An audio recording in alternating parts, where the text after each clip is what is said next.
আসসালামু আলাইকুম। আজকে আমি একটা বেগুন আর একটা ডিম দিয়ে ভীষণ মজার মুখরোচক নাস্তা বানিয়ে দেখাবো।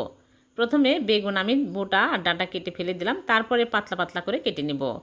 এইরকম করে কেটে নিয়েছি। এখন আমি পানি দিয়ে ভালো করে ধুয়ে পানি ঝরিয়ে নিয়েছি। একটা ডিম ভেঙে দিয়ে দিলাম, স্বাদ মতো লবণ, জিরার গুঁড়া, ধনিয়া গুঁড়া হাফ চামচ করে, হলুদের গুঁড়া সামান্য, মরিচের গুঁড়া দিয়ে দিলাম, আর কর্নফ্লাওয়ার 2 টেবিল চামচ দিয়ে ভালো করে মাখিয়ে নেব। তারপরে একটা বাটিতে নিয়ে নিচ্ছি সুজি। এখানে পরিমাণ মতো সুজি নিতে হবে। তারপরে বেগুনের পিস একটা করে সুজির মধ্যে কোট করে নিব। সবগুলো আমি এরকম করে কোট করে নিব।